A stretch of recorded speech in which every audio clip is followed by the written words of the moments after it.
கடவுள் அருள் டிவி நேயர்கள் அனைவருக்கும் இனிய நமஸ்காரங்கள். கார்த்திகை தீபம் இந்த ஒரு விஷயத்தை நம்ம கேட்டோம்னாலே நமக்குள்ள ஒரு ஆனந்தம் தானாக வரும்.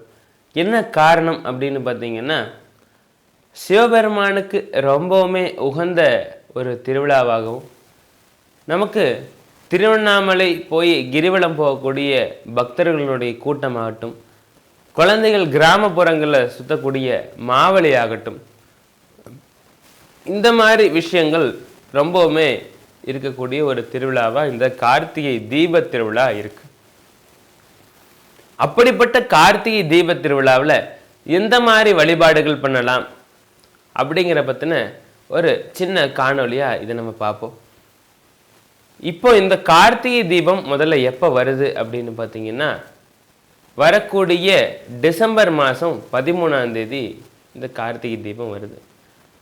இந்த கார்த்திகை தீபம் கார்த்திகை மாதம் வரக்கூடிய கார்த்திகை நட்சத்திரத்தில் வர்றதா இருக்கு.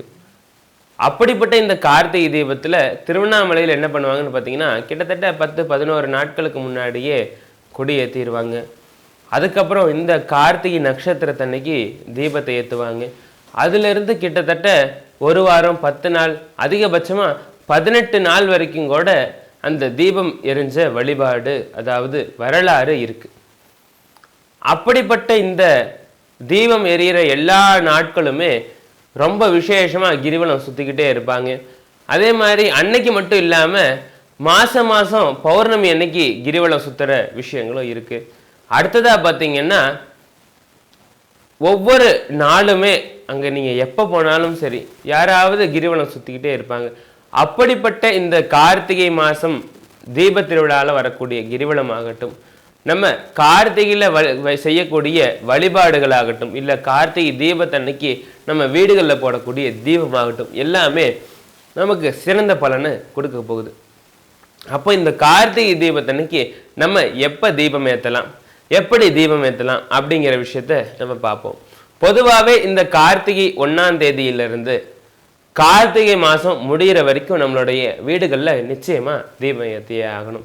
என்ன காரணம் அப்படின்னு பார்த்தீங்கன்னா, இந்த கார்த்திகை தீப திருவிழாவப்போ நம்மளுடைய வாழ்க்கை அந்த கார்த்திகை தீபம் எப்படி பிரகாசமாக எரியுதோ, அந்த தீபத்தினுடைய சுடர் எப்படி பிரகாசமாக இருக்கோ, அதே மாதிரி நம்மளுடைய வாழ்க்கையும் பிரகாசமாக இருக்கணும் அப்படிங்கிறதுக்காகவே இந்த தீப வழிபாடுகளை கொண்டு வந்தாங்க.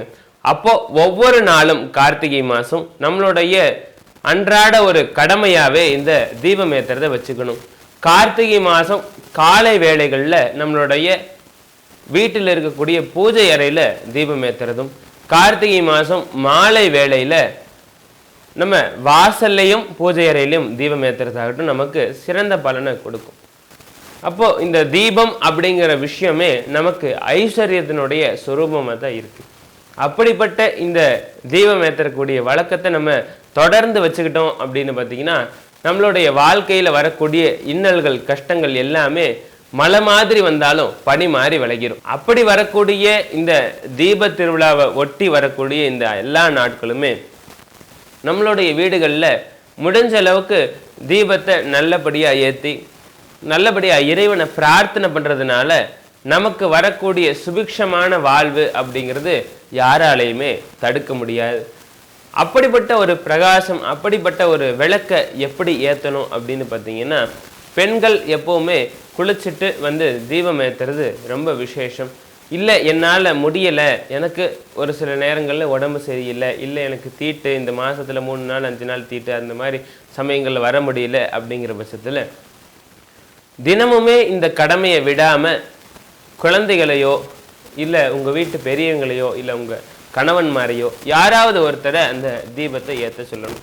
இல்லை நான் எனக்கு ஆஃபீஸ் டைம் இருக்குது, நான் போயிட்டு வரக்கு லேட் ஆயிரும் அப்படின்னாலும் நீங்கள் எப்போ வந்தாலும் சரி இந்த மாலை வேளையில் நிச்சயமாக உங்கள் வீட்டில் விளக்கு எரிஞ்சே ஆகணும்.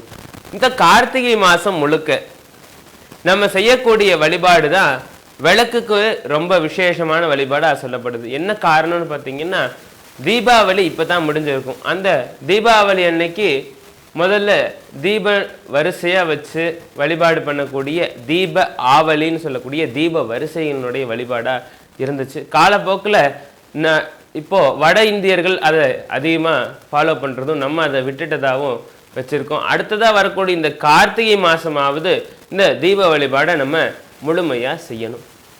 இப்படி செய்யும்போது என்ன ஆகும் அப்படின்னு பார்த்தீங்கன்னா, அக்னி ஸ்வரூபமாக இருக்கக்கூடிய சிவபெருமான் இன்னைக்கு திருவண்ணாமலையில் பார்த்தீங்கன்னா அந்த சிவபெருமானுக்கு ஏற்றக்கூடிய கார்த்திகை ஜோதி அப்படிங்கிறது சிவபெருமானுடைய முழு ஸ்வரூபமாக பார்க்கப்படுது. அப்படி அக்னி ஸ்வரூபமாக இருக்கக்கூடிய சிவபெருமான், ஜோதி ஸ்வரூபமாக இருக்கக்கூடிய இறைவன் நமக்கு எல்லா விதமான அனுகூலங்களையும் ஆசீர்வாதத்தையும் கொடுக்கக்கூடிய விழாவா இந்த கார்த்திகை தீபம் இருக்கு. இப்படிப்பட்ட இந்த நாளில் நம்ம தவறாம வீடுகளில் விளக்கேற்றுறது எப்படின்னு பார்த்தீங்கன்னா, வாசல்ல முதல்லயே சொன்ன மாதிரி தீபம் ஏற்றணும். அதே மாதிரி எங்கெங்க நிலவு இருக்கோ, அதாவது வாசற்கால் இருக்கோ, அங்கே எல்லாமே 2 சைடும் தீபம் ஏற்றணும் இந்த கார்த்திகை தீபத்தன்னைக்கு. அதே மாதிரி எல்லா கார்னர்ஸ்லேயும் தீபம் ஏற்றணும். நம்ம மொட்டை மாடியிலலாம் பார்த்தீங்கன்னா மேலே அங்கங்கே ஒவ்வொரு மூலைகள் இருக்கும், அந்த எல்லா மூலைகளிலும் தீபம் ஏற்றணும். முடிஞ்சவங்க வரிசையாக அப்படியே தீபம் ஏற்றிக்கிட்டே வருவாங்க. சில பேர் என்ன பண்ணுவாங்கன்னு பார்த்தீங்கன்னா, கோவில்களுக்கு போய் 108 விளக்கு ஏற்றுறது, 54 விளக்கு ஏற்றுறது, 27 விளக்கு ஏற்றுறது, 21 தீபங்கள் ஏற்றுறது, அதே மாதிரி 7 தீபம், 9 தீபம், 3 தீபம், 5 தீபம்னு நிறையா விதமாக அவங்களுடைய வசதி வாய்ப்பிற்கு ஏற்ற மாதிரி தீப வழிபாடுகளை பண்ணுவாங்க. இது எதை பண்ணினாலும் சரி சிறந்த ஒரு பக்தியோடு பண்ணணும். அதே மாதிரி பார்த்தீங்கன்னா, முடிஞ்ச அளவுக்கு இந்த கலப்படமான எண்ணெய்களாக இருக்கக்கூடிய தீப எண்ணெய்களை பயன்படுத்தாமல் சுத்தமான செக்கு நல்லெண்ணெயோ இல்லை நெய்யிலையோ தீபம் ஏற்றுறது ரொம்பவுமே சிறந்தது. இந்த தீப வழிபாடை பண்ணுறதுனால என்ன ஆகும் அப்படின்னு பார்த்தீங்கன்னா, நமக்கு வரக்கூடிய கர்ம வினைகள் அந்த தீயில பொசுங்கிடும். அதே மாதிரி நமக்கு வாழ்க்கையில் லக்ஷ்மி கடாட்சம் இந்த தீபத்தினால கிடைக்கும். அதே மாதிரி குழந்தைகளுக்கு உண்டான கல்வி சிறந்து விளங்கக்கூடிய இடம் இது எல்லாமே கிடைக்கும். உயர் பதவிகள், ராஜாங்க பதவிகள் வேணும், நான் டிஎன்பிஎஸ்சி எக்ஸாம் எழுதுகிறேன், இல்லை ஐபிஎஸ் பாஸ் பண்ணணும், இல்லை ரயில்வே எக்ஸாம் எழுதுகிறேன், இந்த மாதிரி இருக்கக்கூடிய உயர்கல்வியிலையுமே ரொம்ப முக்கியமான ராஜாங்க கல்விகளுக்கெல்லாம் அனுகூலம் கிடைக்கும். இப்படிப்பட்ட இந்த கார்த்திகை தீப திருவிழாவை நம்மளுடைய வாழ்க்கையில் ஒரு முக்கியமான திருவிழாவாக எடுத்துக்கிட்டு நம்ம பண்ணும்போது நம்ம எப்போவுமே நல்லா இருக்கலாம். இதே மாதிரி சுவாரஸ்யமான ரொம்ப முக்கியமான ஆன்மீக தகவல்களை தெரிஞ்சுக்கிறதுக்கு நம்ம சேனலை சப்ஸ்கிரைப் பண்ணுங்க, கூட இருக்கிற பெல் ஐக்கானை பிரஸ் பண்ணுங்க. கடவுள் அருள் டிவியை பார்த்தமைக்க நன்றிகள். மேலும் இது போன்ற தகவல்களை தெரிந்து கொள்ள கடவுள் அருள் டிவியை சப்ஸ்கிரைப் செய்யுங்கள். மறக்காமல் பெல் ஐக்கானை கிளிக் செய்யுங்கள்.